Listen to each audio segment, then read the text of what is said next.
Olá, pessoal. Bom dia, boa noite, boa madrugada, boa tarde. Depende do horário que você está aqui com a gente hoje.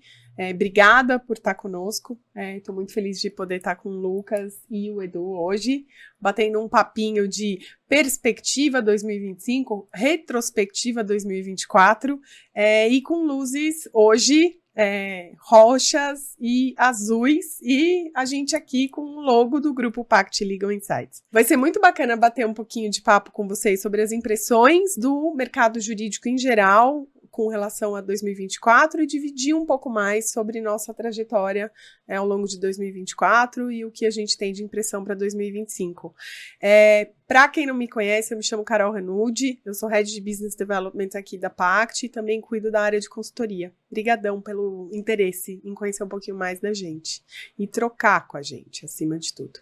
Eu queria que o Lucas e o Edu se apresentassem também, porque, enfim, é muito melhor e mais interessante se eles mesmos contam as suas próprias histórias.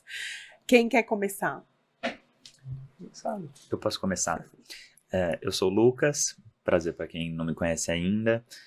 Eu sou CEO e fundador da Pact e também sócio da Legal Insights, né? A gente vai falar um pouquinho sobre essa transformação que a gente viveu em 2024, então acho que é parte da nossa retrospectiva e também do nosso futuro. Enfim, é um negócio que eu criei muito voltado para aquilo que eu acreditava como transformação do mercado jurídico, mas principalmente, no fundo, voltado para a transformação da gestão das companhias, né, dos nossos clientes. Como é que a gente conseguia criar uma solução que transformasse a maneira como essas companhias lidam com as suas disputas judicializadas. Então, sempre foi esse o propósito, né? O resto foi vindo ao longo do caminho. Obrigada, Lu. Oi, pessoal, obrigado por estar acompanhando a gente. Bom, eu sou o Edu, né, sou advogado de formação, fiz minha carreira no jurídico corporativo, especialmente, né, no Magalu, fiquei um pouco mais de 10 anos lá, e lá que começou a minha história, né, por ironia do destino, que começou a minha história com o grupo Pact Legal Insights, né. Eu conheci o Lucas lá, né, como cliente. Conheci a Legal Insights lá antes, né, dela estar aqui conosco no grupo, e estou aqui no grupo há 5 anos, né, tentando fazer algo diferente para nossos clientes, para o mercado jurídico. Boa, super obrigada. E aí eu tenho uma pergunta que não quer calar. Inclusive, os nossos próprios clientes me fazem essa pergunta às vezes, a gente tem feito um esforço de melhorar essa comunicação, né? Tudo é comunicação, como eu falei ontem no encerramento da minha matéria de Legal Design. O porquê do Grupo Pact Insights? O que é o Grupo Pact Insights? Lu e Edu, vamos contar essa história, por favor? A verdade é o seguinte, né? A Pact é a empresa que eu fundei originalmente e que sempre fez parte da minha trajetória. E meio como subproduto, no sentido positivo, né? A gente foi criando ali uma solução voltada para dados, voltada para gestão e eficiência das equipes jurídicas, principalmente voltada para uma auditoria interna, para controle ali de SLAs e KPIs, que era muito potente e que a gente criou pensando mesmo no propósito de realização de acordo, né? Então, era esse o nosso viés.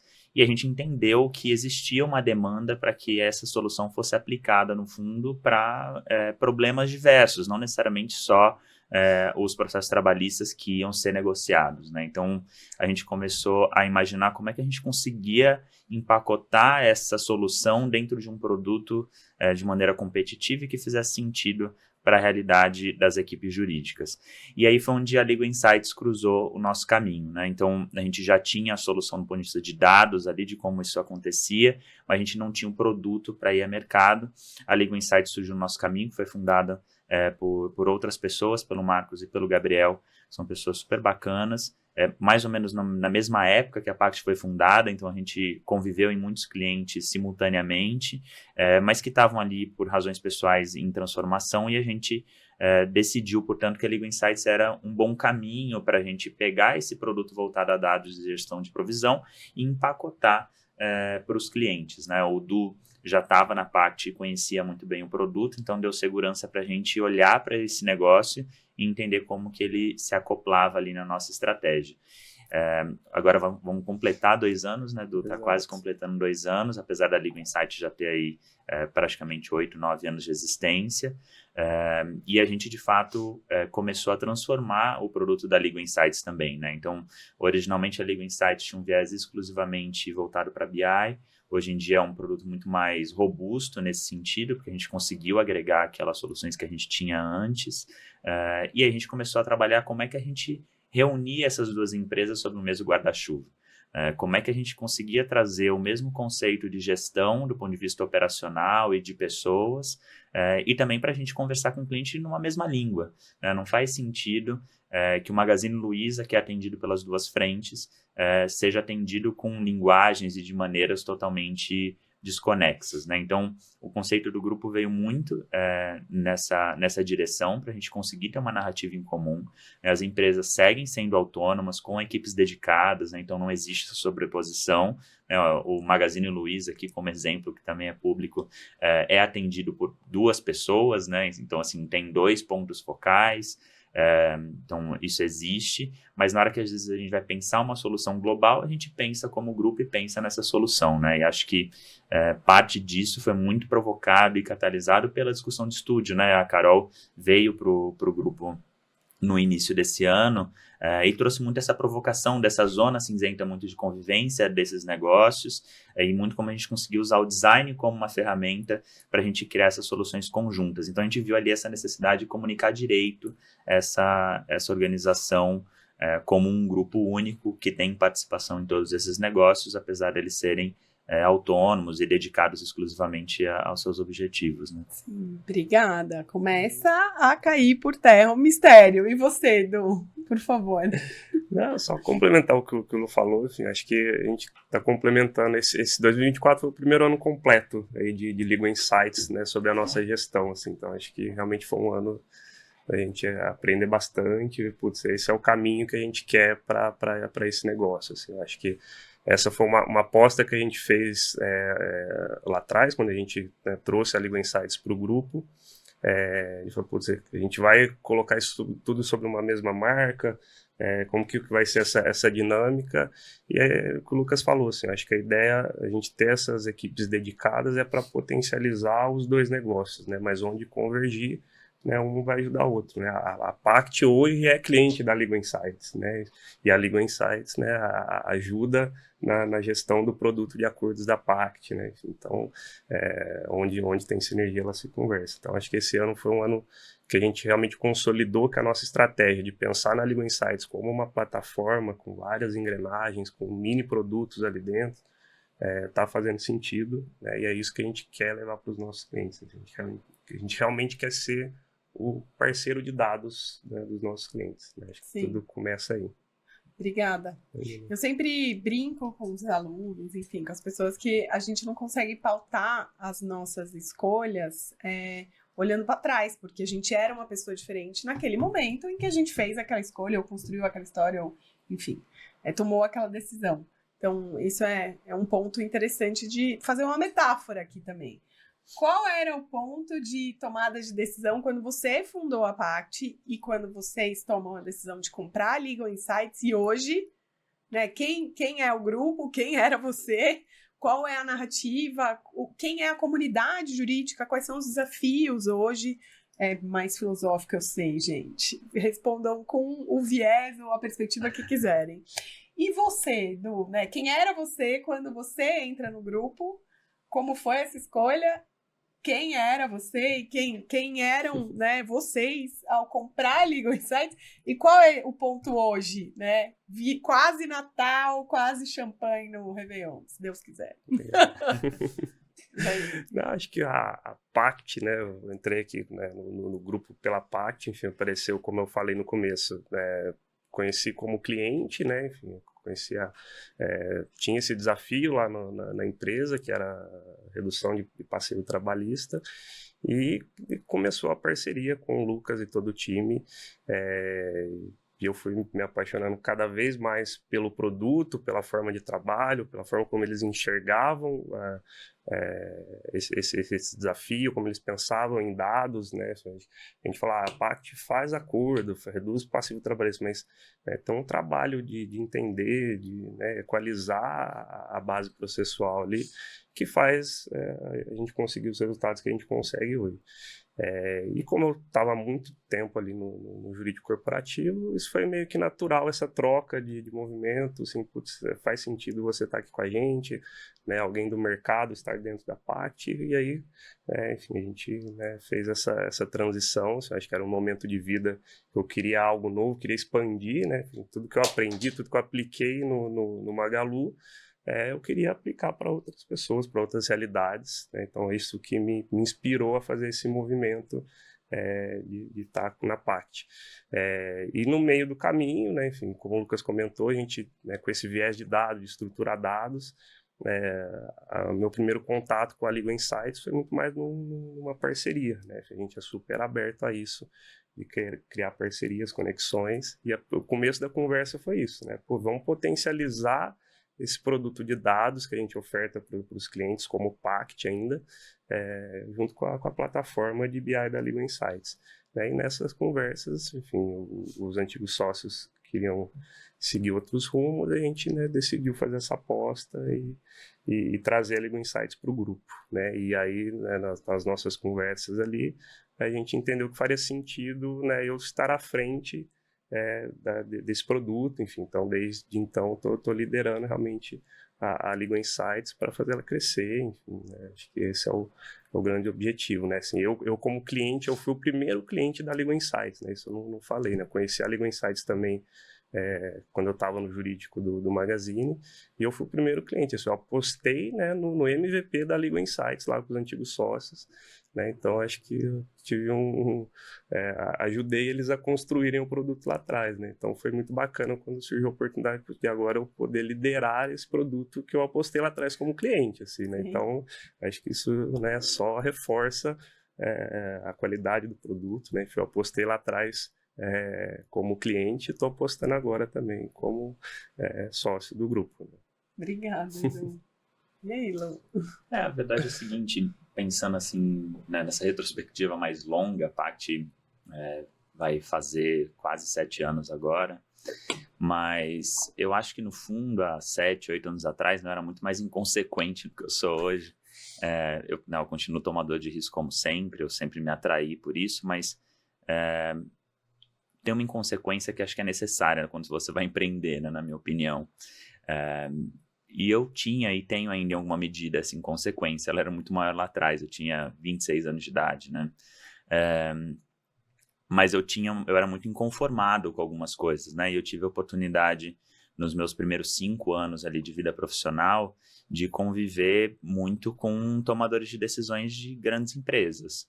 Então, a minha convivência, né, com o Grupo Libra, Gastern, enfim, uma série de grupos normalmente familiares, me ensinou muito dessas dores do processo de empreender, ainda que sejam, obviamente, companhias de um outro tamanho do que a que eu tenho hoje, e algumas delas não necessariamente lideradas pelos fundadores naquele momento, já super profissionalizadas, mas como era essa realidade, né? E como eram as dores que tocavam essas organizações. Acho que eu sempre tive um olhar voltado para os conflitos, né? Esse meu lado inconsequente sempre me ajudou muito a olhar para as questões relacionadas à disputa, a problema, e não ter medo daquilo, né? Então, quando eu sentei pela primeira vez numa mesa para negociar com um ministro de Estado, ainda sendo muito jovem, eu não tinha receio daquilo, né? Pelo contrário, eu queria conseguir ali puxar esse novelo, né? Entender qual era aquele tamanho de complexidade. E aí, no momento da criação da Pact, eu estava num momento pessoal, né, muito aberto para olhar para oportunidades que existiam no caminho. Eu encontrei 2 pessoas que foram muito bacanas comigo, né? Eu acho que uma delas com a qual eu já convivia, que era o Bruno Soter, é um cara que foi muito importante para mim na carreira de forma geral, e ele que me abriu um pouco desse mercado jurídico no sentido de visão, né? Ele é um cara que veio, é fundador do BMA, enfim, um cara muito proeminente no mercado de forma geral, E muito inconformado também, né? Muito menos inconsequente do que eu. O Bruno é muito mais organizado nesse sentido, mas muito inconformado também. Então, ali eu comecei a entender que tinha, de fato, muita oportunidade dentro desse mercado tão protegido e regulado e o quanto isso era ruim, né? Para a indústria do mercado jurídico e também para as pessoas desse mercado. E foi onde eu encontrei duas pessoas, Alex e Rafa, que foram muito bacanas em dividir comigo ali um desafio que eles tinham, né, e uma oportunidade que eles enxergavam, que já era um embrião do que hoje é a Pact, né? Então, os dois já conviviam com um problema do passivo trabalhista voltado para empresas, do ponto de vista de contencioso, mas entendiam que a solução do litígio ela não era a melhor solução, né, para resolver e para lidar com aquele problema. E aí, juntos, a gente conseguiu desenhar o que era a Pact e criar esse modelo de negócios para as companhias, né? Focado ainda inicialmente no trabalhista, como a gente é hoje, focado em tecnologia, como a gente ainda é hoje, mas acho que algo que eu trouxe muito foi o foco nas pessoas, né? Acho que é algo que me uniu muito à própria Carol. Então, acho que foi isso que me motivou, assim, eu tinha muita vontade de poder criar um negócio que fosse... que trouxesse frutos não só como negócio para os clientes, mas também para as pessoas que estavam ali dentro, né? Eu brinco que a gente, em 7 anos, deve ter umas 12 gravidez, provavelmente, muitos casamentos, inclusive o meu.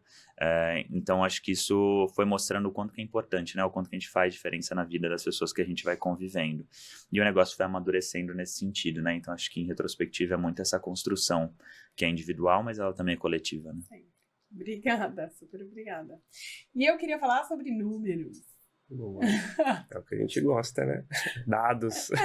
Mas todos eles podem ter sua própria narrativa, independem, né? De quem os avalia também, né? Sempre. Mas, enfim, eu queria falar sobre números, por favor. Nos últimos 12 meses, pessoal, a gente, né, considerando dezembro até 2024, a gente tem aqui 50% mais acordos que foram realizados pela Pact do que o ano passado. E a gente também acabou lidando, né, com um risco aí, de clientes envolvendo 250 milhões. Quer dizer, uma procuração, né, que, enfim... Não prestamos serviço jurídico, pelo amor de Deus, mas, assim, existe uma transferência de confiança, né, uma coletividade de clientes viabilizar que a gente trabalhe em cima de 250 milhões de reais. E a gente conseguiu gerar 100 milhões de economia para esses clientes ao longo do ano de 2024, que a gente celebra aqui com vocês. Também fomos, enquanto Pact, alçados aí a condição de scale-up, que já é, né, outra categoria de startup. A gente está entre as top 10, enfim, do 100 Open Startups, o que também é uma celebração desse time, dessas pessoas, acima de tudo. Nós vendemos tecnologia, mas principalmente serviço, né? Acho que isso é um tom que vale a gente abordar. É assim que a gente consegue esses resultados e a grande camada de qualidade no serviço. E também a Legal Insights, né? Também foi ranqueada muitíssimo bem. Qual que é o número mesmo? Da Legal Insights? Estamos nas top 10 Legal Techs. Top 10 também, né? Eu ia falar, mas como assim, startup, né? No caso como startup, exatamente, como startup. Top 10 também. Legal. E a gente está muito orgulhoso disso. Números, então. Que são números para vocês? Eu acho que a primeira coisa que acho que é muito bacana de assistir, assim, ao longo desses 2 anos, né, de Legal Insights, a gente conseguiu abrir espaço para a Legal Insights entrar no top 10, né? Porque uma vez a Pact podendo ser alçada a scale-up por causa do volume financeiro que a gente conseguiu atingir do ponto de vista de receita e de crescimento, a gente meio que abriu espaço para que novas Legal Techs pudessem também ser ranqueadas, né, dentro do top 10, uma delas a Legal Insights. Então, acho que foi uma alegria, né? A Pact ganhou em 2 anos consecutivos como top 10 Legal Techs do mercado, e nesse ano finalmente como scale-up, uma categoria nova, inclusive do 100 Startups. Então, acho que é muito bacana, assim, como reconhecimento, né? Como empreendedor, sem investidor, né? Até aqui, é muito raro o feedback, a não ser aqueles que são dos clientes, né? Mas eu, pessoalmente, tenho muita dificuldade de compreender, às vezes, e de materializar os avanços que a gente vai conseguindo. Então, esse tipo de prêmio ele é positivo porque ele me lembra, né, da onde a gente saiu e aonde a gente está, e como essa curva vem sendo muito positiva, né? Assim, ela vai trazendo um pouco uma sensação de, poxa, dá para comemorar também. Tem quem me pergunte quando que eu tiro férias. Não tiro férias nunca, na verdade, porque não porque eu acredito que as pessoas não merecem tirar férias, as pessoas merecem tirar férias. Mas como empreendedor que vive do próprio negócio, né? Não tem muito como, porque mesmo de férias eu estou pensando no negócio, porque eu vivo de pensar nesse negócio, eu vivo de criar, eu vivo de ter ideia. Né? Então, isso me atravessa o tempo inteiro. Seria mentiroso que eu dissesse que não, eu fico 10 dias realmente sem pensar no trabalho. É mentira, eu penso no trabalho o tempo inteiro. E óbvio que eu já tenho uma estrutura e uma organização para eu conseguir conviver com isso de uma maneira positiva, né? Não de uma maneira que me deixe em burnout, que não é a ideia. Então, eu acho que é muito legal, assim, ver um pouco dessas conquistas e como elas foram somando, né, Du, assim, tanto em uma empresa quanto na outra, o quanto isso estimula e dá referência para a gente também, né?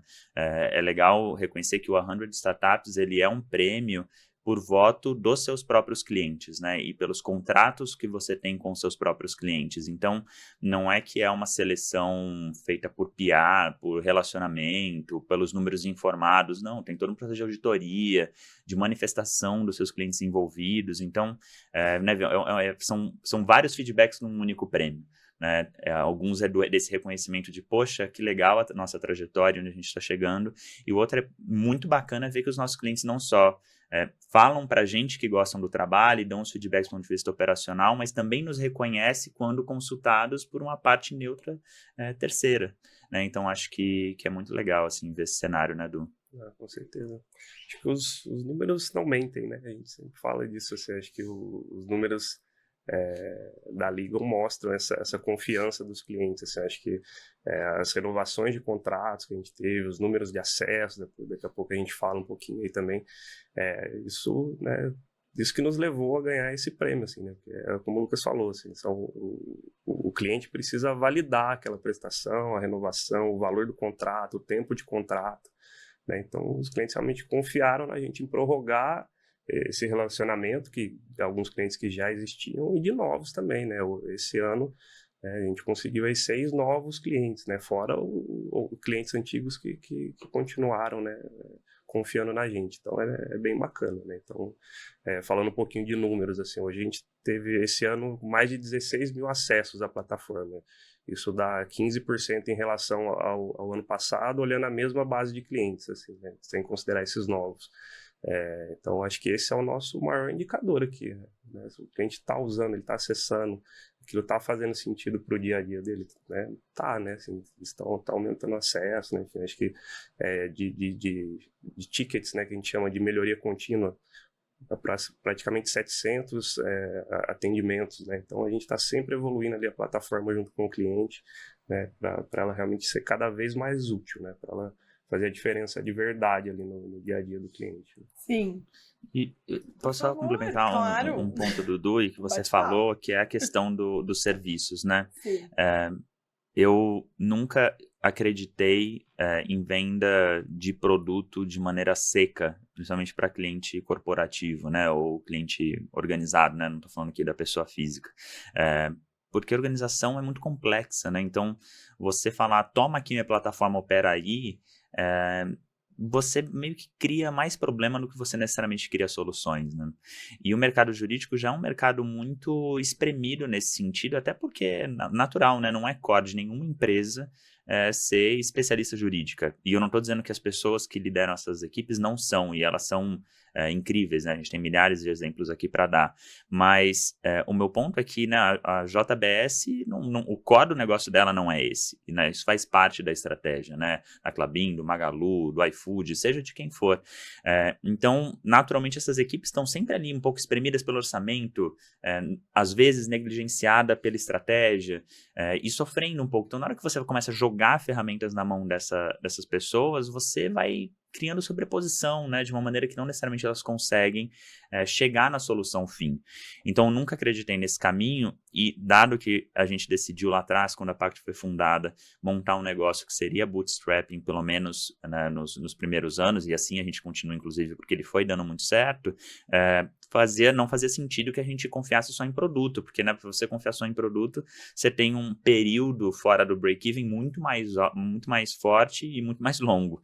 E a gente queria logo, a gente precisava logo ter receita e ter resultado. Então, essas coisas todas, né, tanto do ponto de vista de estratégia comercial, né, de colocação do produto no mercado, né, do serviço no mercado, quanto de estratégia de negócio, fez com que a gente tivesse que olhar para o que a gente tinha a oferecer como serviço. E isso foi provando para a gente o quanto isso tinha muito diferencial competitivo. Né? Então, várias foram as vezes que os clientes dividiam com a gente, né, já testei aqui vários produtos e várias tecnologias e nenhuma me entrega o produto de maneira segura, principalmente para tratar de um problema tão delicado e tão complexo quanto é o trabalhista dentro das organizações.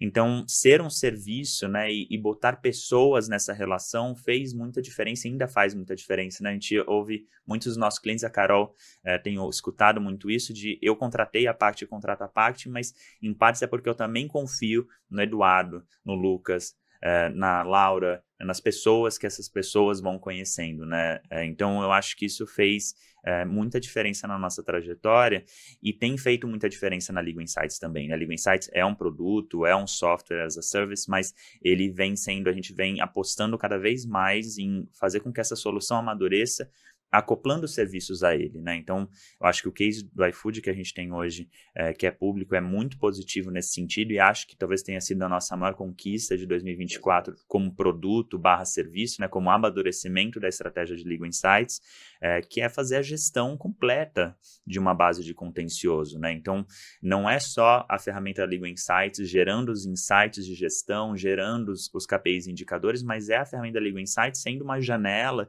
onde a gente consegue colocar o nosso serviço, o nosso produto de dados, empoderando a equipe jurídica do iFood, né? A equipe do Legal Ops, a equipe do contencioso, né? E criando as soluções em específico, podendo aí conviver com a esteira deles de uma maneira muito positiva. Então, acho que é um pouco essa a nossa visão de negócio para a Legal Insights, sempre foi da Pact, né? E hoje também é a nossa visão de negócios para a Legal Insights, né? O próprio produto de depósito judicial que a gente passou a fazer para muitos clientes que a gente já tinha, né? Tem uma camada de serviço importante nesse serviço e o quanto que a gente já conseguiu, é um produto que a gente tem há 6 meses, a gente já conseguiu trazer um nível de retorno, né, com números muito próximos da própria Pact, né? E de 10, 15 milhões de reais de retorno para o cliente. Então, vai se tornando muito expressivo o que a gente vai alcançando quando a gente traz essa camada. A gente continua apostando muito em tecnologia, investindo em tecnologia, né, algo que a gente pode resgatar aqui também, mas a gente não deixa de renovar a nossa aposta nas pessoas e como a gente traz essa camada como serviço para dentro do que a gente oferece. Né? Sim.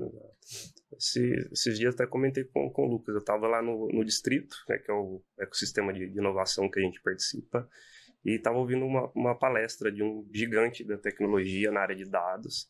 E ele trouxe exatamente esse ponto, assim, de quão os produtos que são apenas SaaS, puramente produtos, estão perdendo espaço, assim, né? Hoje o desafio é as empresas realmente emplacar um produto, mas com um serviço acoplado ali, né? E é isso que a gente vem tentando fazer, né? Como o Lucas falou, a plataforma da Legal Insights para o iFood.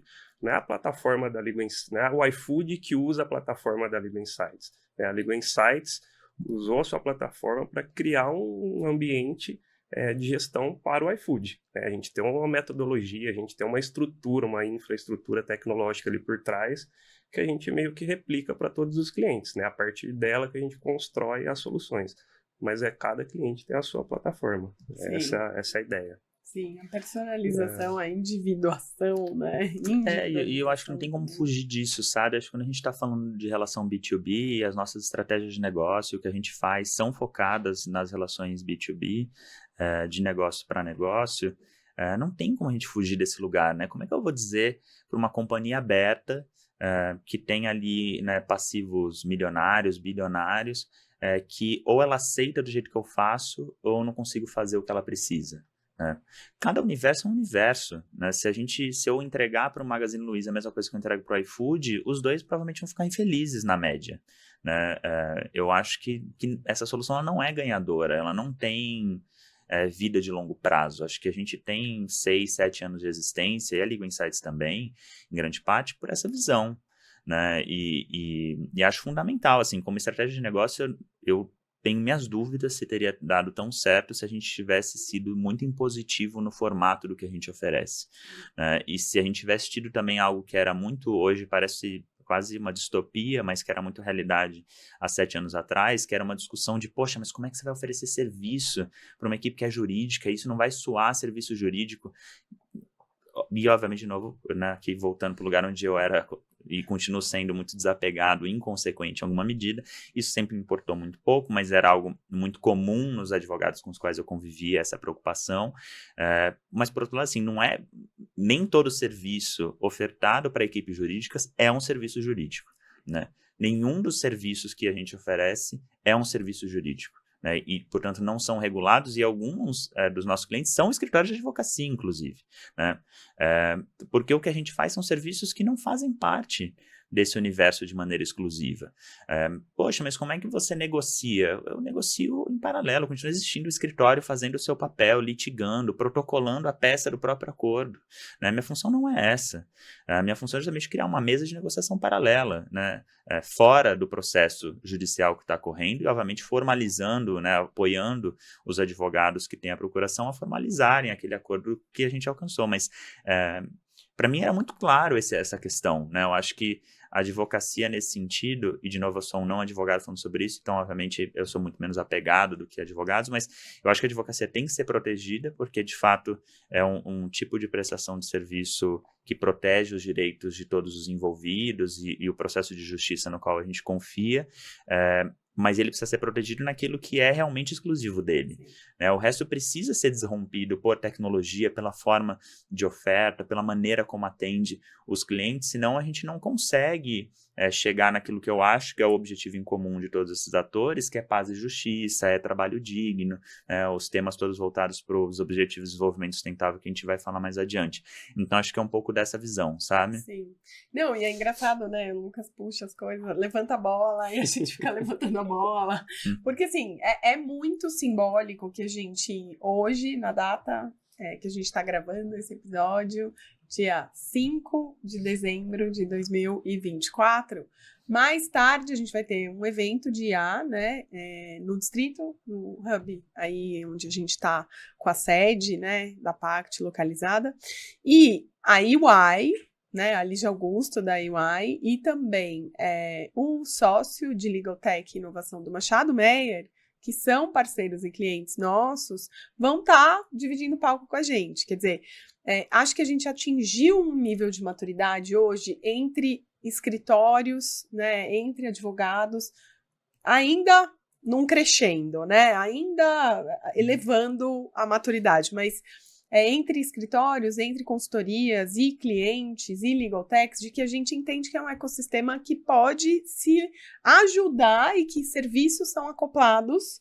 aos serviços prestados da EY, que a gente consegue viabilizar, e aos serviços prestados pelo Machado Meyer, que a gente pode prestar. E que os clientes, organizações, podem nos contratar diretamente ou quando precisam de uma legal opinion, precisam de uma dimensão de planejamento estratégico com marca e confiabilidade, como uma grande consultoria de Big Four, vão viabilizar esse concerto aqui conosco. Acho que isso não, né, durante muito tempo o discurso ainda era, e acho que agora silencia um pouco, acho que as pessoas estão mais maduras, mas ainda acontece, de que nós, enquanto legal techs, estaríamos aí atrás, né, das oportunidades e dos empregos dos advogados e advogadas e advogados. E não, né, a gente deixa sempre muito claro, a gente não presta serviço jurídico, né, eu pago minha OAB por causa de fralda e mamadeira, que eu economizei muito, mãe de gêmeas, e aí cremes, né, porque sou uma pessoa madura, então assim, vale a pena, as vacinas, etc e tal, mas não exerço a advocacia, né, eu acho que é importante a gente distinguir e entender que é um ecossistema que está cada vez mais conversando, dialogando e criando soluções, co-criando acima de tudo, para problemas extremamente complexos. Então, bacana isso também ter aparecido nesse papo. E só para complementar esse aspecto, eu acho que até numa retrospectiva talvez coletiva, né, que eu não sou porta-voz necessariamente nem do setor, nem das pessoas, mas eu acho que daquilo que a gente viveu e experimentou esse ano, Lá atrás, quando eu fundei a Pact, ele ainda é muito importante na minha trajetória como um todo, e foi importante na trajetória da Pact, que é o Cris Xavier. E quando eu fui montar um negócio, ele falou, Luquinhas, poucas pessoas podem me chamar de Luquinhas, ele pode. Luquinhas, eu acho que você tem um olhar que é muito bacana e que eu também acredito, que é o olhar da abundância. Você está muito pouco preocupado se você está dividindo o bolo com alguém, né? Porque a maneira como você enxerga é como se você estivesse aumentando esse bolo, né? E muita gente, e o mercado jurídico operava muito nessa lógica, na lógica da escassez, né? Se eu, Machado Meyer, estou atendendo um cliente, o Matos Filho não está. Então, a gente está sempre sentando na cadeira onde outro estava ou onde outro estaria. E acho que a gente está num momento, e o mercado jurídico como um todo tem chegado muito nesse momento, de um viés muito mais abundante nesse sentido, do conserto das soluções, né? Entendendo melhor como essas partes se somam, né? Entendendo que é muito mais uma solução do ponto de vista de orquestra do que uma solução de cantor individual de bar, né? Então, Sim. eu acho que isso vem amadurecendo não só no ambiente dos escritórios e dos advogados corporativos, mas também entre as legal techs, né? Muitas foram fundadas por escritórios de advocacia ou sócios de escritórios de advocacia que carregaram um pouco dessa cultura e mentalidade de escassez para dentro desses negócios, né? Numa disputa eterna entre todos e todo mundo, e entendendo que isso não existe. Né? Nesse mesmo painel que a gente vai estar hoje com Machado Meyer e UI, a gente também estará com Inspira, né? Que é uma outra startup, uma outra legal tech voltada para aplicações muito complementares. Então, assim, né? E tem pessoas que ainda se preocupam com isso, né? O próprio Distrito levantou a mão e falou, vocês se importam? Lógico que não, pelo contrário, uma startup super potente, de gente bacana, etc. Só se soma, né? Assim, quanto mais esse ambiente estiver frutífero, melhor para todo mundo. Então, acho que é muito essa visão. A gente sabe que do ponto de vista de negócio, de estratégia, existem os consolidadores de mercado, existe uma série de vieses e questões que a gente não ignora, mas no sentido da colaboração e da entrega para o cliente, a gente precisa de soluções que se somem. Né? A Legal Insights é uma solução que se soma muito, né, à estratégia jurídica. A Pact é a mesma coisa, né? A gente quer ser uma engrenagem dentro do sistema de solução da companhia que diminua os atritos, né? Não o inverso. Sim. Então, acho que é muito essa visão. Boa. E nossos clientes? Porque, enfim, apertando a tecla SAP, para quem não sabe o que é bootstrapping, que o Lucas comentou, na verdade significa que então a gente se financia com o lucro próprio da companhia e, na verdade, tem que, né, amarrar as botas e tentar, assim, né, efetivamente economizar o máximo para gerar crescimento por meio de lucro e não investimento. Então, ele já mencionou, a gente não tem investimento, não sei se queremos ter, mas, enfim, essa é a realidade do bootstrapping. E, portanto, né, isso aparece muito na conversa que a gente teve com a Maria Antonieta, indico que vocês assistam, tá aí no canal do YouTube, que é, enfim, superintendente, diretora jurídica da Rede Dores Sul América, né, papel duplo nesse momento, grande parceira há muito tempo. A gente entende que os clientes são nossos sócios indiretos também, porque acabaram auxiliando e auxiliam o crescimento, efetivamente, confiando na gente e criando essa relação de parceria efetiva, né, de cocriação. Contem um pouquinho sobre 2024 e 2025, os clientes, as dores que a gente tem visto no mercado, enfim, os sucessos e os fracassos, né, gente? Porque, assim, é lindo ficar só celebrando e falando que não tem perrengue, né? Tem perrengue pra caramba, em todo lugar. E a minha sugestão até é do Dudu compartilhar um pouco, que eu acho que essa história que ele já trouxe aqui é bem bacana, né? O fato dele ter sido um cliente que apostou na Legal Insights, também apostou na Pact lá atrás e depois veio pro próprio ecossistema, que eu acho que é uma visão muito própria, né, Edu? Assim, você acaba tendo uma visão muito singular, que você já teve nesse papel, e eu vejo, quando eu vejo o Edu, e até pro perfil, né, quando ele tá ali perto das pessoas que são gestoras jurídicas das organizações, etc., as pessoas trocam com ele de uma maneira muito genuína, um pouco das dores, como elas avançaram, etc., então acho que seria bacana se você pudesse trazer essa perspectiva. Do meu lado, assim, eu acho que eu sempre tive, assim, né? Acho que eu nunca tive medo de testar, assim, de fazer as coisas, e é um pouco do que eu tento fazer isso com os clientes hoje, assim, cara, não quero te falar não, vamos tentar, vamos, né, assim, a gente tem a nossa estrutura aqui para isso, né? E na minha vida como gestor jurídico, eu sempre tive muito isso, assim, cara, vamos testar, porque não? Isso é uma dor minha, vamos testar, vamos ver se funciona. Foi assim com a Pact, né? Entende? Eles estão me trazendo uma solução para algo muito específico que eu não estou conseguindo endereçar com os escritórios. E que é natural, porque eles estão abarrotados com outras N coisas que eu estou cobrando deles, né? Que é fazer a melhor sustentação oral, que é falar, né, com o preposto, enfim. Então vamos abrir um pouco o leque assim, né, de parceiros, entender. Eu sempre tive muito isso. Hoje eu vejo o mercado melhorando em relação a isso, mas eu sinto, né, essa trava ainda do mercado de testar, de experimentar, né? Enfim, acho que a gente tá fazendo muito isso, né, cara? Deixa eu testar, né, de graça para você, né? Acho que tem sido um caminho legal. Até para materializar o que pode ser, porque se você não vê nem o alicerce, como é que você vai imaginar, né? Ou a planta, enfim. E eu assim, acho que o que eu mais vejo no mercado, assim, às vezes é uma dificuldade, assim, um pouco de ser criativo, assim. Eu acho que é isso que a gente está querendo trazer um pouco com a Legal Insights. O Lucas falou uma palavra que eu gostei bastante, as coisas da orquestra, né? Assim, eu acho que o papel da Legal Insights é meio que orquestrar todas essas dores que o cliente tem no mesmo ambiente, num lugar fácil, porque pela falta de tempo ali, né, da correria, assim, né, eu, quando estava no Magazine, eu tentava fazer meu tempo para essas coisas, tirar alguns momentos para inovar, pensar coisas diferentes, como eu posso juntar a Pact com a Legal Insights, com outro fornecedor, enfim, eu tinha umas ideias meio mirabolantes, assim, para resolver as dores, né? Então acho que eu trouxe um pouco isso para os negócios aqui, enfim, cara, vamos orquestrar, assim, tudo dá para fazer. Eu acho que é questão de sentar, entender, colocar no papel.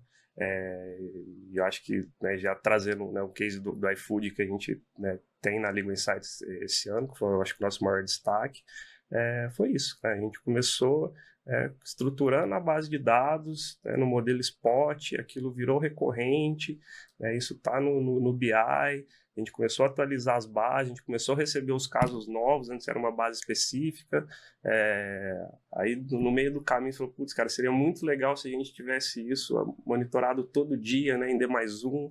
A gente falou, cara, vamos fazer, vamos estruturar, enfim, né, o cronograma vai ser esse, a partir de tal mês vai estar rodando em D+1. É assim que a gente faz, né, enfim, então acho que tem sido um sucesso, assim, a gente tá bem legal. Acho que esse ano de 2024, esse case do iFood foi bem bacana, e acho que diz muito com a minha história, assim, né, de ir testando e construindo, encaixando uma peça aqui. Hoje, né, eles têm realmente uma gestão ali de A a Z da base deles, né, com a nossa solução. Sim. E eu acho que nessa retrospectiva coletiva aqui, o que eu tenho visto é uma predisposição muito maior de lideranças jurídicas como um todo a esse movimento do teste, né? Lá atrás, quando a gente sentava com um Du que estava disposto a, posso te mandar então 15 casos para ver como funciona, era muito rara, né? A gente precisava fazer ali um caminho meio que, oi, tudo bem, deixa eu te falar o que eu faço, apesar de eu não ser um escritório, deixa eu te contar como isso pode funcionar, e tentar criar a predisposição, né? Então era um caminho muito mais árido. Hoje eu vejo já uma predisposição muito maior, né? Assim, não necessariamente ainda a pessoa conhece o ecossistema, conhece todas as soluções, tem uma visão clara sobre como essas coisas se engrenam, mas ela tem a predisposição de eu quero conhecer. Então isso já abre uma conversa muito mais positiva, né? Eu e Carol, a gente foi a um cliente ontem também do setor de saúde muito grande, e uma reunião muito mais predisposta, né? Falando, acho que isso funciona para mim. Vamos tentar testar? Será que dá para testar esse ano ainda, né? Assim, eu acho muito legal ver isso. Tem um outro lugar que é tipo, nossa, a galera não faz nada e de repente quer fazer tudo em muito pouco tempo, mas que é um pouco desesperador e digno do fim do ano. Eu espero que a gente sobreviva, mas no fundo, acho que o mais importante é esse espaço, né, de eu quero me colocar mais, eu quero conhecer mais, eu quero poder testar. Pode ser que não funcione, mas assim, qual o nível de prejuízo que você vai ter, né, numa realidade que a gente está falando pulverizada aqui de volume, de 5 mil, 10 mil, 15 mil ou muito mais milhares de processos numa base. Se você testar com 10, qual o nível de prejuízo que dá para você ter aqui, né? Considerando o ganho que você também pode colher. Quando a gente olha para os números, e a parte foi feita para isso, foi feita para endereçar valores envolvidos em processos que já são dívida. Né? Metade do que a gente negocia, metade desses 250 milhões de reais que a gente firmou em acordo ao longo desse ano, são processos em execução. A gente está falando de mais de 100 milhões de reais em processos que as companhias pagariam provavelmente ao longo desse exercício. Então, não é só uma economia em termos de resultado contábil. Ela é uma economia real, uma proteção do caixa. E é por isso que a gente atende indústrias que são mais estressadas do ponto de vista de caixa, como é o varejo, e indústrias que são menos estressadas do ponto de vista de caixa, como são empresas de tecnologia. Porque para as duas faz sentido quando eu estou falando que eu vou endereçar um problema que já é muito material, não é mais um problema jurídico, na verdade, né, quando você está nessa fase. E o resto, né, metade desse volume, a gente está falando de fato em empresas que têm uma visão de estratégia e de condução desse problema do ponto de vista jurídico e financeiro muito mais assertivo, né? Então, eu acho que é um outro número muito legal, né? De maneira acumulada ao longo da vida da Pacto, a gente ultrapassou ao longo desse ano 1 bilhão de reais negociado. Então, a gente está falando de um volume financeiro muito grande, né? Quando a Carol fala que em procuração, não é uma procuração do ponto de vista efetivo, mas no caminho mesmo do Trusted Advisor, né? Assim, se a gente não tiver como negócio e como pessoas uma reputação, um reconhecimento que gere confiança e autoridade, é muito difícil que a gente possa ajudar as companhias a resolverem um problema, como a gente ajudou até aqui, de mais de 1 bilhão de reais. As empresas confiaram na gente para que elas destinassem mais de 1 bilhão de reais em solução. Então, ainda que não seja uma procuração do ponto de vista formal, ela é um nível de confiança em uma procuração informal que talvez tenha mais peso do que a procuração formal. Então, e é por isso que a gente sempre foi, nesse sentido, eu nunca fui inconsequente. O negócio foi criado justamente para que ele criasse amarras e soluções de tecnologia, principalmente, que garantissem o compliance completo daquilo que a gente oferece para o cliente. Não só no processo de negociação, mas no processo mesmo de validação e auditoria daquelas informações que vão ser utilizadas como base da negociação, para que a gente faça 1 bilhão de reais em acordo como a gente fez ao longo da nossa vida até aqui, com de fato, 1 bilhão envolvidos, com economia real de provavelmente aqui de pelo menos meio bilhão de reais. Então, eu tenho essa confiança, né, assim, que a gente construiu um negócio que traz o resultado efetivo e com muita segurança para que a gente vá renovando essa confiança. Não só o cliente, ele né, esse sócio indireto no sentido em que ele confiou no negócio lá atrás, mas como é uma confiança que precisa ser renovada constantemente. Né? A gente vê, dado nossa vida a gente já viu mudanças dos gestores jurídicos que a gente atende, né, nas mesmas companhias, que renovaram ali a confiança, que entenderam a relevância do projeto. Então, eu acho que isso é fundamental, assim, no que a gente vivencia, e isso, como 2024, eu vejo essa propensão muito maior hoje das lideranças em utilizarem, engrenarem as soluções de uma maneira mais positiva. Sim. E como os tabus existem, né? Eu sempre gosto de ressaltar, até porque também sou mediadora, enfim. A gente negocia só com o advogado da parte contrária, né? A gente entra como uma parte neutra, efetivamente, para negociar com o advogado do reclamante, né? É importante ressaltar que é uma negociação processual feita, né, com legitimidade, em regra, com os ditames, enfim, de tudo que tem de regramento ali para o que seria exclusivamente necessário para se fazer dentro do âmbito da existência de um processo e de um direito trabalhista. Então, gosto muito de falar também sobre o nosso compliance, sobre, né, a legitimidade e o respeito que a gente tem para essa dimensão de que a gente precisa falar com um advogado, né? Não, e a transparência, né? Eu acho que parte desse processo de confiança, ele vem da parte que você tem das partes que você está envolvendo, no nosso caso, né, porque ele não é uma mediação, porque obviamente a gente tem um interesse alinhado ao cliente que nos contrata, mas ela é uma mediação do ponto de vista da mesa que a gente cria, na tentativa de fazer com que as partes entrem em comum acordo sobre aquilo que está sendo colocado na mesa, né? Então, é transparente para todos que estão envolvidos. Na verdade, e aqui é o outro lado dessa moeda, né? A gente também já conviveu, já interagiu com mais de 2.000 advogados, né?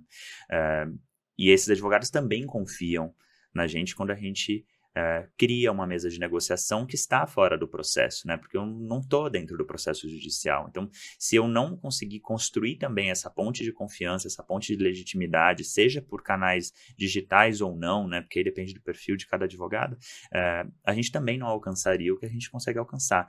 E como a gente dá transparência a esse processo, a todas essas partes, né? Então, isso é transparente, a pessoa que tem aquele direito, é transparente o advogado que representa essa pessoa, é transparente para a companhia que me contratou para conduzir, para os escritórios que representam a companhia, porque o sistema dá esse nível de visibilidade, né? Então, o cliente sabe com muita clareza tudo o que aconteceu ao longo da vida daquela negociação, tudo o que aconteceu ao longo da vida daquele processo e, portanto, por que é segura a realização daquele acordo naqueles termos. Então, eu acho que isso é fundamental, né? Não fosse transparente, fosse algo que a gente só dissesse da boca para fora, né? Tem compliance, é muito legal, é muito organizado, né? Enfim, sou eu mesmo dizendo sobre mim, mas aqui é algo que a gente, na verdade, comunica aos outros, né? E os outros dizem, eu confio em você, puxa que bacana, eu tô tendo clareza, né? Eu vou sentar na mesa com você, né? Desses 2.000 advogados, muitos a gente senta na mesa constantemente com eles, né? Eu também preciso que eles renovem os votos de confiança naquilo que a gente faz como PACT, né? Sim, com certeza. E que muita tecnologia, tem o sistema, mas temos aí uma equipe de 35 negociadores, negociadoras, enfim, pessoas trabalhando,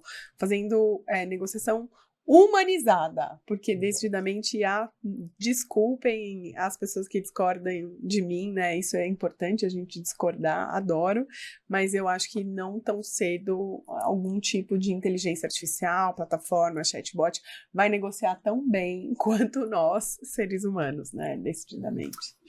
Mas sabe que eu não discordo completamente, mas eu discordo parcialmente, e acho que aqui já é um olhar meio tendências mesmo. Acho que inteligência artificial faz parte da retrospectiva, mas também faz parte das tendências, né, como um elemento dentro da lógica da tecnologia, das organizações, e como que ela vai conviver com as pessoas, né? Eu acho que a inteligência artificial não vai parar de pé, e hoje a gente tem lá o evento do GenAI no distrito, até falando muito sobre isso, mas as pessoas vão ser fundamentais nesse processo, né? Seja no processo de interação com a própria inteligência, seja no processo de aplicação dessa inteligência e como ela vai ser aplicada.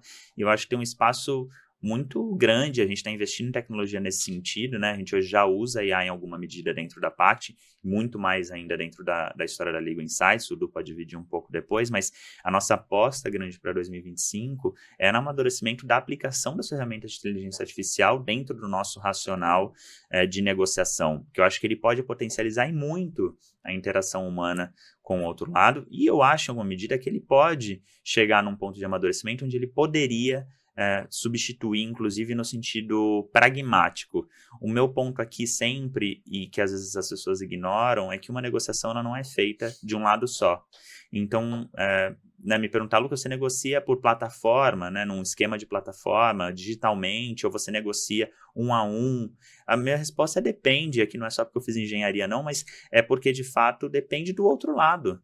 Né? A gente interage com pessoas que têm aí, um estilo de vida ou têm um estilo de gestão, não necessariamente tem a ver com a idade, mas tem a ver muito com o estilo, que não interagem digitalmente, não confiam, seja pela razão que for. Eu vou desprezar aquelas questões, aquelas disputas que essa parte representa e tem porque eu só faço de um jeito. Isso não parece ser negociação, né? Então, nesse sentido, eu acho que de fato a gente nunca vai conseguir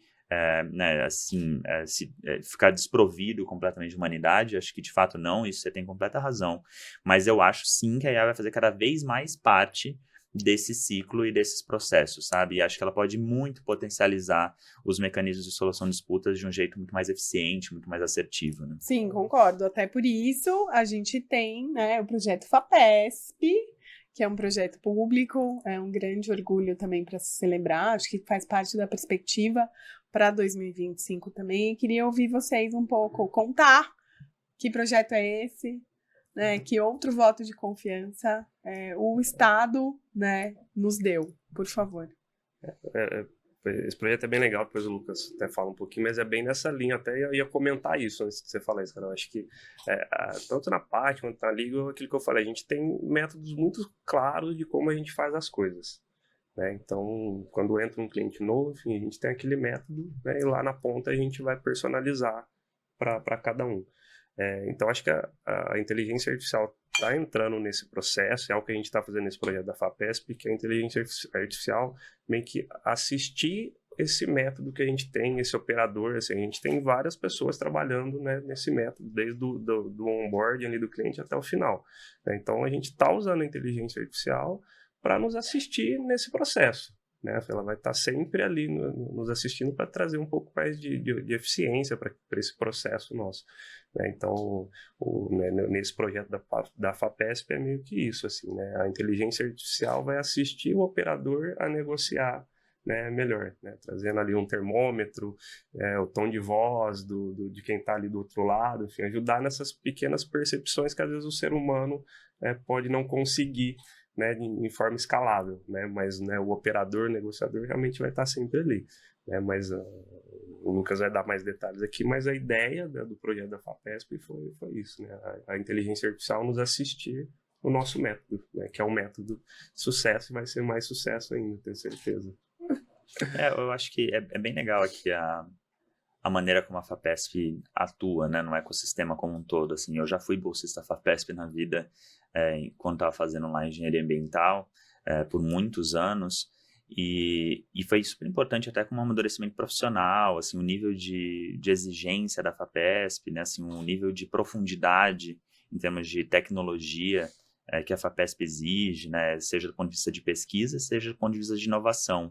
E acho que é super louvável assim, a FAPESP ter estruturado ao longo da sua existência mecanismos de fomento voltado para a atuação das organizações, né, de empresas, no processo de inovação tecnológica, né? Então, e de conhecimento científico. E um olhar especial, né, com os processos de PIP, que é o nome do programa da FAPESP voltado para startups, justamente para esse ecossistema, né, que está ali muito mais propenso a testar, a errar, né? Então, essa primeira tranche que a gente teve dentro dessa lógica foi uma tranche toda voltada ao risco profundo, né? Assim, o objetivo desse primeiro movimento foi testar a aplicação de grande parte de tecnologias de ponta e avançadas para a realidade do que a gente tem como Pactio, né? Voltado inicialmente para processos trabalhistas e negociação trabalhista. Então, foi aí que a gente foi caminhando, né? O projeto nessa primeiro caminho aqui em termos de cronograma, ele se encerra entre fevereiro e março de 2025, e ele deve prosseguir com novos cronogramas, etc., assim a gente espera, mas eu acho que é um papel fundamental a gente ter esse tipo de apoio, porque ele apoia a gente de uma maneira muito mais segura a arriscar ainda mais do que a gente arriscaria, né? Porque a partir do momento que a gente passa a ser responsável por todo um conjunto de negócios que a gente criou, né, com o cliente, com a nossa própria equipe, tem um nível e, portanto, a gente vai ficando muito menos inconsequente nesse sentido, porque a gente tem ali muitos pratos para deixar rodando de maneira saudável, né? Então, a nossa métrica de risco, ela vai ficando atenuada por essas responsabilidades todas. E na hora que vem uma fundação, né, vem a FAPESP, o Estado, dizendo, eu vou te ajudar aqui, eu vou te dar um capital para você arriscar profundamente, desde que seja de uma maneira transparente, com profundidade tecnológica, faz todo sentido, né, para aquilo que a gente vive. Poxa, mas tem burocracia, poxa, mas sim recurso público, entendeu? Assim, eu acho que para ser digno ele deveria ser burocrático mesmo. E acho que é o que a FAPESP faz. Então, tem sido muito bacana e a gente tem conseguido resultados bem legais. Acho que é a expectativa mesmo de 2025 da gente conseguir embalar isso em produto, né, embalar isso nos serviços do que a gente faz como Pact, mas tem sido fundamental, acho que vai ser um salto para a gente de forma geral. Sim, e também gosto muito da tua fala, né, para ser digno ele tem que ser burocrático, e acho que o comprometimento que também o grupo e as pessoas têm com as dimensões, né, de paz e justiça, com as dimensões de trabalho digno, com as dimensões de pacificação social, acho que tem um propósito maior que mobiliza e movimenta nós e grande parte dos nossos clientes, né, do ecossistema. Eu encerrei uma matéria ontem e aí acabo lá com o Fireside Chat, né, que é um formato, enfim, que me pergunte qualquer coisa. Então, como você fica lá só facilitando, botando todo mundo para suar e provocando reflexões existenciais nas pessoas sobre a profissão jurídica, etc e tal, nos últimos 15 minutos quase da matéria, eu falei, gente, vocês sabem o que é? Não, então tá, tô sentada aqui, me perguntem o que quiser. Aí veio de tudo, veio assim, o que é a vida, professora? Eu, Jesus. Não, aí como entender seu propósito, né? Porque você vai mobilizando, as pessoas vão fazendo reflexões sobre também o que estou fazendo aqui, né? É uma profissão sob tensão, né? Acho que todos vocês que nos assistem, todas, sabem que é um mercado sob tensão, é um mercado em extrema transformação, sob pressão também. Acho que todo mundo concorda que está fazendo muito trabalho, está com uma carga de trabalho gigantesca, que supostamente sempre falta orçamento, existem perspectivas de tecnologias novas que também não são necessariamente imediatamente incorporadas à rotina, que poderiam viabilizar outro tipo de concertação mesmo, acho, assim, na divisão do trabalho, na execução do trabalho, na qualidade da vida, porque não tem, tipo, vamos conciliar a vida e trabalho. Outra coisa que, no aniversário dele, outro dia, eu chego, sento, aí a gente começa a falar sobre trabalho, aí eu só me toquei, eu falei assim, ai meu, não, né, tipo, são os dois, assim, que no aniversário de samba, pagode, começam a falar sobre trabalho. Aí eu me policiei também, porque eu falei, aniversário dele, eu vou ficar. Mas é porque tem um entusiasmo na troca, assim, que faz parte do propósito. E aí eu queria falar um pouco sobre, né, essa perspectiva para 2025, né? Sobre ESG, que às vezes para algumas pessoas, não, isso caiu de moda, não, isso não vamos mais fazer investimentos em ESG, não é, né, algo que tem se provado, enfim, digno ou relevante, ou que paga a conta, etc e tal, que reverte em valor, e por outro lado, as metas, aos objetivos do desenvolvimento sustentável da ONU, né, e como o grupo se une com essa visão, e como a gente quer propagar ou eventualmente semear e fazer essa onda crescer, principalmente no nosso microcosmos, que é Brasil, né? Queria ouvir vocês um pouco. Assim, eu sou engenheiro ambiental de formação, né? Então, por natureza, eu só fui fazer por isso. Eu sempre acreditei muito nesses mecanismos e nesses valores, né? Eu fui fazer porque eu era entusiasta dos mecanismos da ONU. Eu entendia que a gente tinha uma emergência, né? Eu me formei já há 15 anos, mas que a gente tinha uma emergência importante ambiental acontecendo. Eu confesso que eu cansei um pouco porque eu acho que as pessoas tendem a querer ignorar aquilo que é difícil. Então, enfim, nesse sentido eu não sou muito esperançoso não, mas o meu ponto é que eu sempre tive um olhar muito voltado para como é que a gente cria soluções e negócios que sejam responsáveis. Eu nunca fui engenheiro ambiental do ponto de vista técnico, né, do ponto de vista profissional, mas é algo que obviamente nunca me deixou, né? Acho que a faculdade me imbuiu com conhecimento e com um nível de visão e profundidade que, assim, enfim, eu seria muito imprudente se eu ignorasse ao longo da minha trajetória, ainda que eu tenha caminhado por outros setores e outras direções. E acho que naquilo que a gente atua, eu acho que tem dois vieses. Um viés é muito voltado para as pessoas envolvidas nos problemas e nas soluções jurídicas, e aqui eu estou falando principalmente das pessoas advogadas. Da minha convivência, desde as pessoas mais sêniores, né, sócios de escritório, fundadores e fundadoras de escritório, até as pessoas ali que trabalham no negócio, né, advogadas, advogados, paralegais, né, os bacharéis de direito, eu vivenciei e vi muitas dificuldades do ponto de vista de equilíbrio de vida, e aqui eu nem estou falando do equilíbrio de vida e trabalho, porque acho que trabalho também é vida, mas do equilíbrio de vida mesmo no sentido de você ter uma vida saudável. Eu vi muitos advogados, e como uma pessoa não advogada para mim chamava muita atenção, o nível de estresse, o nível de olheira, o nível de problema dentro de casa, porque não conseguiam fugir daquilo, e grande parte das vezes envolvidos, né, e consumidos por problemas que não eram deles, né, porque o advogado, assim como o médico, vive muito pelo que é dos outros, né. o quanto isso era difícil. Então, assim, quando eu fui criar um negócio que, obviamente, envolvia pessoas que têm a formação do direito em grande medida, eu vi o quanto elas vieram marcadas por isso, né? Verdades absolutas que me pareciam absurdos e que eu vou falar aqui, mas, enfim, que são... que eu gostaria nunca ter ouvido, né, mas eram coisas do tipo, né, mulheres que trabalhavam no setor que me diziam: eu não posso engravidar porque senão vou ser demitida.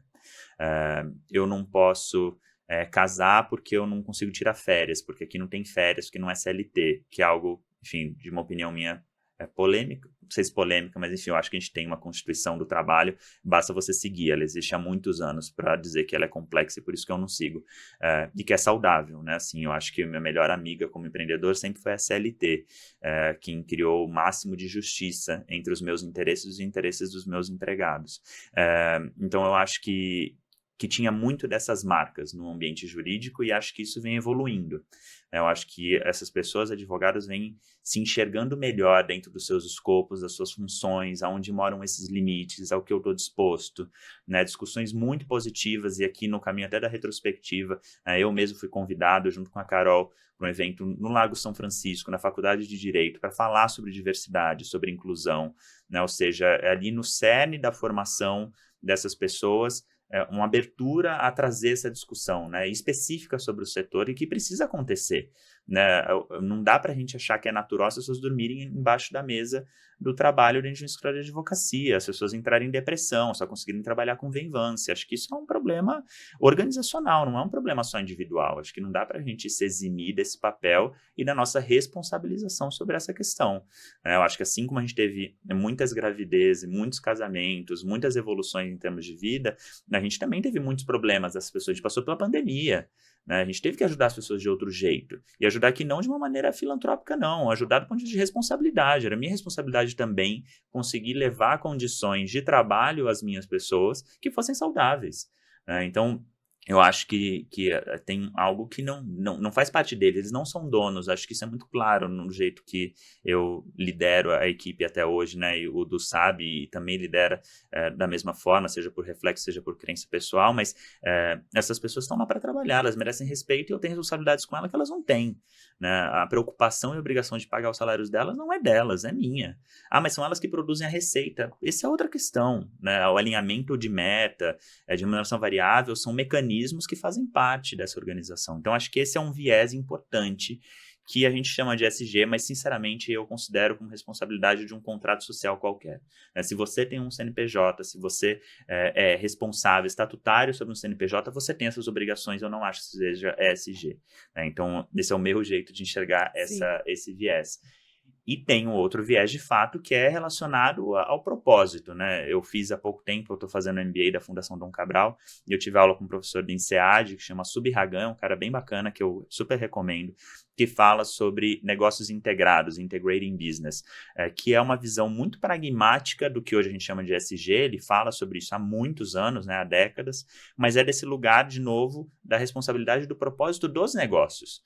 Se o propósito é exclusivamente a geração de lucro e resultado, ele é pobre e ele provavelmente vai morrer com o tempo, ele provavelmente vai ser menos relevante, menos inovador, ter menos vantagem competitiva, ser menos atraente para as próprias pessoas e para o seu ecossistema de clientes, né? Então, você começar a integrar, né, e essa é a visão, no seu negócio, questões que são relevantes socialmente vão te fazer mais relevante também. Ele deu a oportunidade para a gente participar do encerramento de um programa da Gerdau, que é público, por isso que eu vou dizer aqui, chama BIEP, muito bacana, voltado para a formação de jovens aprendizes. E, de novo, não é desimbuído de interesse eventual de, obviamente, ter uma mão de obra melhor formada, mas é de um nível de impacto social que nada tem a ver com um negócio de vender aços longos, entendeu? Mas tem a ver com a Gerdau entendendo que ela é promotora, socialmente falando, de formação e educação, que isso obviamente ajuda o negócio dela, mas faz dela um negócio muito mais relevante, né? Então, eu acho que é um pouco dessa visão que a gente precisa trazer para os nossos negócios, independentemente do tamanho que a gente tem. Então, no momento que eu criei a Pact, que a gente cria o conceito de grupo, que a gente traz a Legal Insights, lógico que a gente tem o objetivo de gerar economia para o cliente, de gerar eficiência operacional para o cliente. Mas isso tudo dentro do guarda-chuva da gente justamente ser promotor promotor daquilo que a gente entende que é comum entre nós e os clientes, que é a promoção de paz e justiça, que é a promoção de trabalho digno. Né, que são objetivos de desenvolvimento sustentável, né, 8 e 16. A gente vive para isso. A gente vive também para dar lucro e resultado, enfim, como bootstrapping, né, como empresa que cresce com capital próprio, é fundamental que a gente tenha essa visão, mas a gente nunca vai abrir mão desses pilares, né? Se a gente tiver qualquer caminho que não promova e não seja em direção a esses objetivos, não nos interessa, né? Não faz parte do que a gente quer, não importa o quanto de dinheiro isso trará. Né? Porque, enfim, são votos que a gente vai renovar sempre que a gente vê as pessoas mais atentas. Eu acho que isso só faz o nosso negócio melhor. Eu acho que só faz o nosso negócio ter mais vantagem competitiva, faz o negócio ser mais atraente. E não o inverso, eu não vejo como um peso, né? Isso reflete nas entregas, assim, né, do time, assim, né? Hoje é muito comum, né, você questionar, como é que é lá na página, ali no Insight, assim, quando eu falo que todo mundo é CLT, cara, não, mas como assim, cara? Assim, vocês não têm nem investidor, vocês são uma startup de legal tech e todo mundo é CLT, assim, como se isso fosse muito estranho. Assim, é só a nossa responsabilidade social, como o Lucas falou, com o nosso time, assim, isso reflete no trabalho, nas entregas, e até puxando um pouco, assim, de métricas de ESG, qual que é a dificuldade que eu vejo das companhias? É realmente medir isso, assim, quando você entrega um projeto super bacana, qual que foi a lucratividade daquele projeto, qual que foi o ROI do projeto, todo mundo adora ver essas métricas, mas o quanto de saúde mental, enfim, da sua equipe foi gasta para aquilo, o cara precisou dormir no escritório para aquele projeto ser entregue, pô, legal, o projeto foi entregue, o cliente está feliz, mas, cara, você quase matou seu funcionário, assim, começa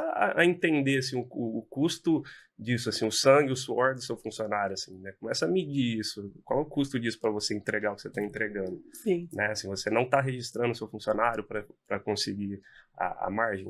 Tem algo errado, né? Assim, a gente precifica como tem que ser precificado, assim, né? A gente sabe do nosso valor, da nossa entrega, assim. O fato de todo mundo ser CLT dá segurança para eles trabalharem. Assim, acho que é tão simples quanto isso, assim.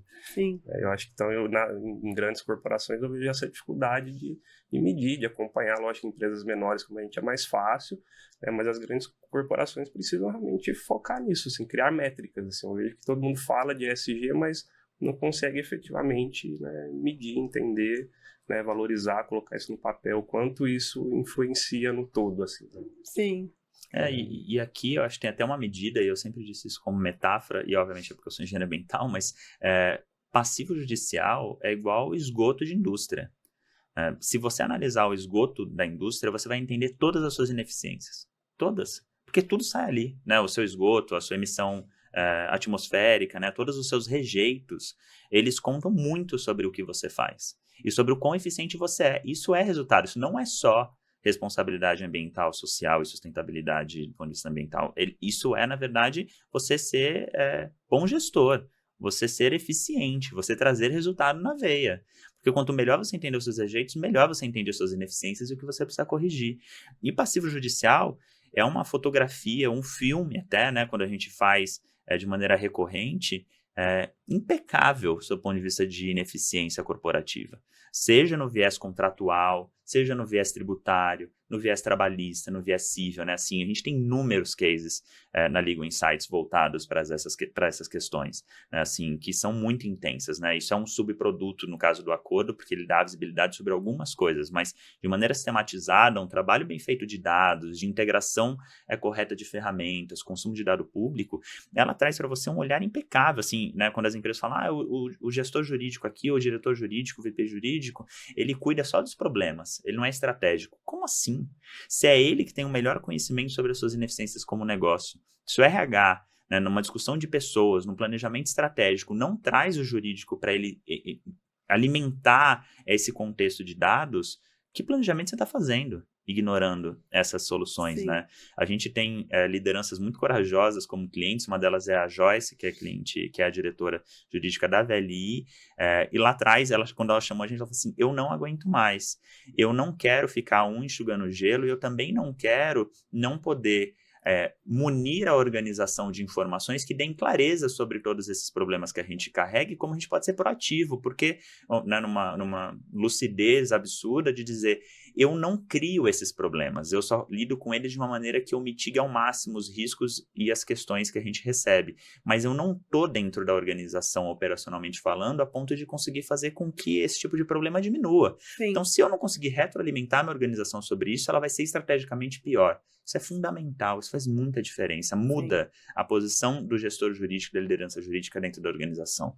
Eu acho que a gente transformou essas lideranças que a gente atende, né, na figura do cliente em lideranças muito mais potentes, não porque elas já não tivessem a potência, porque acho que isso é inerente delas, mas a gente deu ferramentas para que elas escalassem essa potência para a organização e transformassem ali o ambiente jurídico e esse tipo de problema num jeito de resolver questões que são ESG, né, que estão ligadas ao propósito corporativo de cada uma dessas organizações. Então, acho que esse é um olhar muito importante, assim, e que também acontece na PACT, né, quando a gente vê as companhias que querem ter programas de acordos estruturados, elas têm um viés de serem responsáveis, de quitarem as suas obrigações, de quitarem da maneira, obviamente, mais econômica e eficiente possível, quando a gente está falando do trabalhista, mas que seja legítimo, que seja claro para as pessoas envolvidas, né? Então, tem um nível de vontade de ser responsável e de dizer sobre o que eu sou responsável, eu vou pagar, desde que seja dentro de parâmetros que eu consigo pagar neste momento,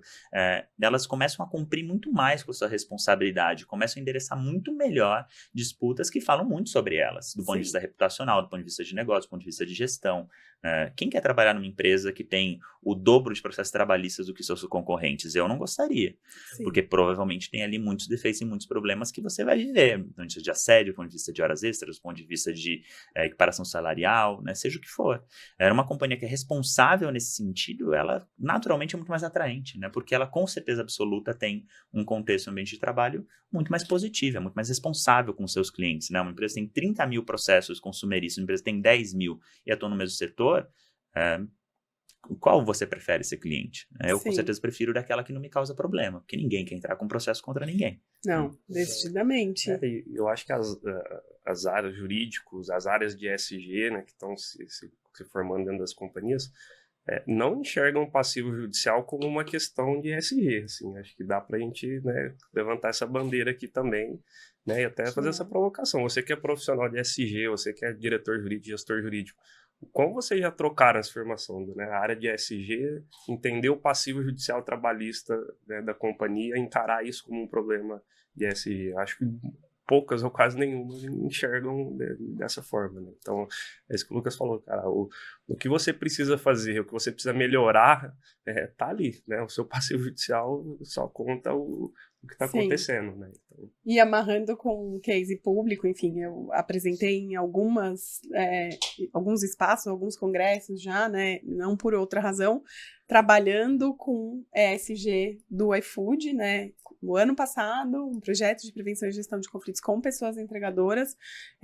Vocês, né? Eu ainda não era prestando serviço para o jurídico e essas pontas se unindo num encontro que foi, né, possível por causa de um evento em que eu falo sobre pessoas, o Lucas, então, né, me elogia, eu falo, vamos se conhecer, e eu me apaixono intelectualmente por ele imediatamente. E aí o resto é história. Mas assim, o iFood tem essa visão, né? Tá unido com a gente, com pontas diferentes, inclusive um recurso alocado em secondments hoje dentro da área de impacto social. A Isabela, uma mediadora de conflitos, né, viabilizando essa engrenagem. Acho que isso denota, né, uma visão que a gente tem e que companhias muito inovadoras também já detêm. Eu acho que, para além de companhias inovadoras, eu acho que tem algo, e obviamente eu sou talvez um pouco mais frio aqui, né? Assim como eu não acho que existe advocacia 4.0, eu acho que existe advocacia boa e contemporânea. E para você ser contemporâneo, você precisa saber de tecnologia, precisa saber de uma série de coisas. Eu não acho que a tendência seja ESG, né? No sentido, o ESG é uma metodologia, um jeito de abordar para o mercado entender, né? E acho que ela não vai sair da mesa tão cedo, mas acho que por trás disso está uma questão que não vai mudar, porque é uma pressão social, de pressão sobre as organizações para elas serem mais transparentes, para elas se dedicarem mais à sociedade. né? Eu acho que quando a gente começa a ver uma explosão de muitos bilionários, né, e eu sou zero contra ganhar dinheiro, pelo contrário, mas a gente começa a ter assim, o quanto é que essas companhias estão de fato atendendo ao interesse social e coletivo, ou quanto que ela está se apropriando da potência social e coletiva. A gente mora num país que é extremamente desigual, né? Quantas companhias não fazem muito mais dinheiro de pessoas, né? As bets, acho que é um case, né, que vai ter que ser endereçado. E eu também não estou dizendo que nem sou contra nem a favor das bets, não. Mas eu estou dizendo que elas vão ter que se responsabilizar sobre esse entendimento. Elas vão ter que se colocar como parte da solução, ou elas vão passar a ser naturalmente um problema, que é o movimento que o iFood, de maneira corajosa, começa a falar. Sim. Eu criei o ecossistema de entregas em nuvem, de conexão entre restaurantes, entregadores e pessoas. Dado que eu criei, eu quero ser promotor de justiça e concertação social aqui dentro. Se ele não fizer esse movimento, alguém vai fazer. E alguém vai transformar ele num problema. E é onde eu digo que o jurídico, nesse caso, se ele não for protagonista, a organização ignora essas questões, trata como questões laterais que são relacionadas necessariamente lá às questões filantrópicas, e que não endereçam o problema principal. Sim. Então, acho que são movimentos corajosos, e eu diria que 100% dos nossos clientes têm essa mesma coragem. Tanto em Impact quanto em Legal Insights, de olhar para um lado diferente, de querer ser transparente. Quando a gente fala de asset, falando de governança. 100% dos nossos clientes são companhias abertas, à exceção dos escritórios de advocacia. Isso não é uma questão de moda, é uma questão de obrigação, Sim. De responsabilidade mínima.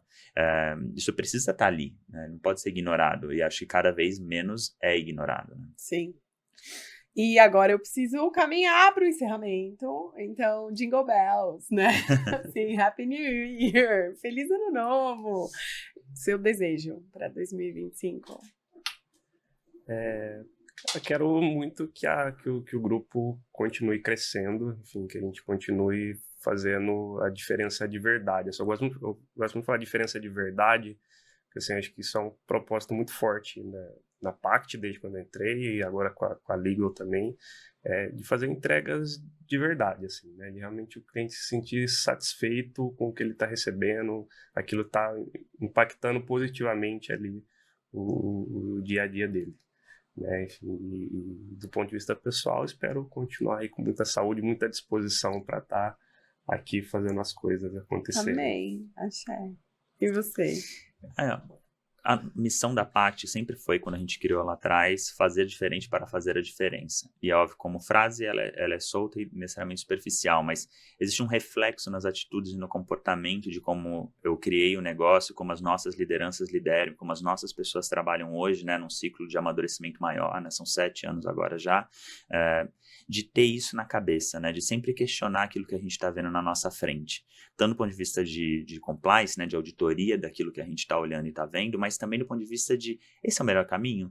Será mesmo que a gente está alcançando a melhor solução? Que aí se desdobram os nossos valores, que é fazer o melhor. Não é fazer o perfeito, porque se a gente quisesse fazer o perfeito, a gente não sai do lugar. Mas a gente precisa alcançar o melhor dentro daquele contexto, e como negociação isso é fundamental, porque o que é o perfeito num acordo feito? É o acordo que todas as partes concordam. Não sei se é perfeito, às vezes ele carrega imperfeições por natureza que são solúveis, Tem reclamante que não tem horror à companhia que trabalhou. Eu não consigo resolver isso, mas eu consigo fazer com que aquele direito seja cumprido da melhor maneira possível. E os outros dois, um é compartilhar conhecimento, que é meus votos fortes para 2025, e acho que você, Carol, tem sido muito promotora desse nosso movimento, A gente sempre alimentou isso na nossa rede imediata de interações, mas acho que você trouxe uma dimensão para a gente de comunidade que se soma muito a esse valor que a gente carrega, da gente poder transmitir, Edu e Carol aqui foram itinerantes esse ano, foram para muitos lugares, Porto Alegre, Rio de Janeiro mais de uma vez, São Paulo, BH, levando essa mensagem, conduzindo masterclass, compartilhando um conhecimento de maneira gratuita, tentando mobilizar o nosso ecossistema sobre questões que a gente entende que são relevantes dentro dos temas aqui de paz, justiça e trabalho digno. Então, eu acho que essa é uma dimensão muito relevante que faz parte dos meus votos para 2025, que a gente escale ainda mais esse nosso movimento de compartilhar conhecimento, mas que é algo que a gente também carrega.